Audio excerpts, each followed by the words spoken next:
Assalamualaikum warahmatullahi wabarakatuh. Alhamdulillah anak-anak yang solihah, hari ini kita bertemu lagi untuk belajar tema 8 subtema 1 PB keempat. Hari ini kita akan belajar bahasa Indonesia, SPDP dan matematika. Udin dan keluarga berkumpul di halaman rumah. Mereka menyaksikan indahnya bulan purnama. Bulan purnama mulai tampak tepat pukul 8 malam. Udin dan kakak bermain bersama. Mereka bermain dengan gembira. Nah, anak-anak, tepat sekali nih. Coba nanti malam pulang taraweh, kamu dongak ke atas. Sekarang ini juga masih termasuk bulannya bulat. Walaupun sudah tidak purnama, tapi nanti malam bulannya itu masih termasuk bulat. Karena malam 17 ya, nanti malam 16 apa 17 Ramadan bulannya masih bulat. Coba nanti dilihat. Amatilah gambar di bawah ini dengan teliti. Hati-hati bermainnya ya nak, walaupun terlihat terang, perhatikan benda-benda di sekitarmu. Hati-hati juga ketika berjalan, duri dan pecahan kaca bisa saja terinjak kalau tidak berhati-hati. Iya Bu, kami akan berhati-hati. Kami juga tidak akan bermain jauh-jauh, hanya di sekitar rumah saja. Nah ini, apa isi percakapan ibu dan kakak? Yaitu, ibu menyuruh kakak untuk hati-hati ketika bermain. Bagaimana pendapatmu dengan sikap kakak? Sangat setuju, karena mematuhi aturan atau nasihat dari orang tua. Masih ingatkah kamu penggunaan tanda titik dalam masih ingatkah kamu penggunaan tanda titik dalam sebuah kalimat? Tanda titik digunakan di akhir setiap kalimat. Contohnya ini ya. Duri dan pecahan kaca bisa saja terinjak kalau tidak berhati-hati. Titik. Kami akan berhati-hati. Kami juga tidak akan bermain jauh-jauh. Hanya di sekitar rumah saja. Di akhir kalimat diberi tanda titik. Nah, tugas kalian hari ini yaitu amati gambar berikut dengan teliti. Tulislah kalimat yang sesuai berdasarkan gambar. Ini melihat bulan. Perhatikan penggunaan tanda titik dengan benar. Berarti kalau tanda titik biasanya kalimat berita ya, Bu. Jangan kalimat tanya atau perintah. Kalau kalimat tanya, tanda tanya. Kalimat perintah, tanda seru. Mbak, nanti ini nomor 1. Ini Udin main robot, main boneka. Ini main catur. Dan ini bermain lilin. Mbak, nanti silakan kalian buat kalimat. Tulis di buku PS tema, nanti minggu depan ketika masuk kita koreksi, kita bahas bersama. Ini ada lagu bulan, nanti Bro share lagunya ya setelah video ini Bro share. Ini kemarin ketika di sekolah masih ingat ya, kalau ada tanda seperti ini berarti tekanan nada. Ini seperti ini berarti ini kan ini lebar, ini semakin menyempit, berarti dari kuat perlahan-lahan melemah. Kalau ini berarti dari lemah perlahan-lahan kuat. Perhatikan gambar berikut ini, jarum panjang. Masih ingat ya kemarin? Yang pendek ini menandakan jam, yang panjang ini menandakan menit, yang kecil ini yang terus jalan, ini adalah detik. Waktu yang ditunjukkan oleh jam di atas adalah pukul 8. Yang pendek ke 8, yang panjang ke 12, pukul 8 ditulis. Menulis jam bukan 8 langsung 8 ya, tapi 08.00.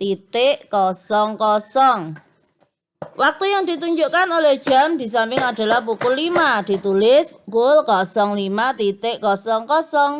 Waktu yang ditunjukkan oleh jam di samping adalah pukul 6, ditulis 06.00. Nah, tugas kedua hari ini yaitu tuliskan tanda waktu yang ditunjukkan oleh jam berikut dengan benar. Hari ini tugasnya 2 ya.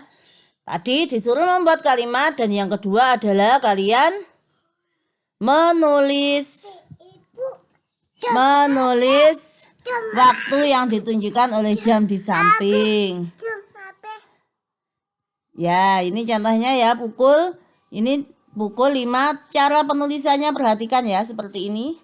Jadi ini cara penulisannya. Di sini pukul 3 berarti 03.00. Perhatikan cara penulisannya.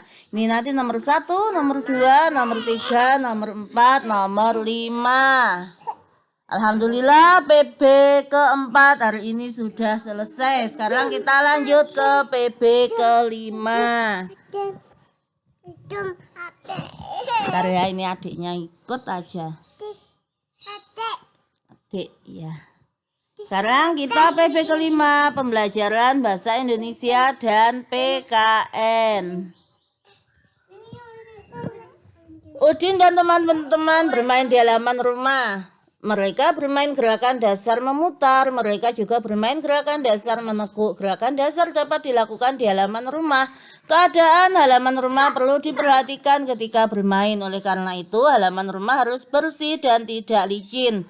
Halaman rumah yang kotor harus dibersihkan. Air yang tergenang juga harus dikeringkan terlebih dahulu. Hal ini berguna untuk keselamatan ketika bermain. Amati dan bacalah teks percakapan berikut dengan lafal dan intonasi yang tepat. Ini Siti ya. Halaman ini masih kotor dan tergenang air. Kita harus membersihkan dan mengeringkannya. Bagaimana ya cara kita mengeringkannya? Betul, halaman ini harus bersih dan kering agar tidak licin. Bagaimana kalau kita gunakan alat pel karet untuk mengalirkan airnya? Ide yang bagus. Di mana kita mendapatkan alat pel karet? Siapa yang punya? Di rumahku mungkin ada. Biar aku ambil sebentar ya, mudah-mudahan ada. Apa isi percakapan Udin dan teman-teman? Yaitu mereka membahas tentang akan membersihkan halaman yang masih kotor. Mengapa tempat bermain harus bersih dan kering? Kenapa? Agar ketika bermain nyaman dan tidak terkena benda-benda yang tajam. Apakah tindakan Udin dan teman-teman sudah benar? Benar sekali dan perlu dicontoh. Bacalah kutipan percakapan Udin dan teman-teman berikut ini. Bagaimana ya cara kita mengeringkannya? 2. Bagaimana kalau kita gunakan alat pel karet untuk mengalirkan airnya? Di mana kita mendapatkan alat pel karet? Siapa yang punya? Nah, dari contoh-contoh ini diakhiri dengan tanda tanya. Diawali dengan kata tanya, bagaimana, di mana, siapa. Berarti ini adalah kalimat tanya. Di setiap akhir kalimat tanya selalu dibubuhkan tanda tanya. Kita dapat menggunakan kata siapa, di mana, dan bagaimana pada kalimat tanya. Nah, ini tuliskan pertanyaan. Ini ada gambar ya, si Edo jatuh. Pertanyaan-pertanyaan yang sesuai dengan isi gambar. Kalian boleh berlatih di rumah, tapi tidak dikumpulkan ya. Cukup untuk latihan saja. Umpama contohnya, apa yang terjadi dengan Edo? Kalau mengapa Edo terjatuh? Ini kalau berlebih ya, kalau kalian boleh. Yang lainnya, kapan mereka bermain bersama? Siapa yang terjatuh? Atau siapa saja yang ikut bermain? Atau boleh siapa yang pakai jilbab biru? Boleh macam-macam. Di mana mereka bermain? Boleh. Itu adalah sekedar contoh. Kalian boleh membuat yang lain. Kegiatan yang mencerminkan sikap persatuan dalam keberagaman. Yaitu kegiatan biasanya adalah kegiatan kelompok seperti bermain kucing jongkok, sepak bola, bola basket, gobak sodor, ular naga, dan kasti. Alhamdulillah pelajaran hari ini sudah selesai. Semoga mendapatkan ilmu yang manfaat dan barokah. Wassalamualaikum warahmatullahi wabarakatuh.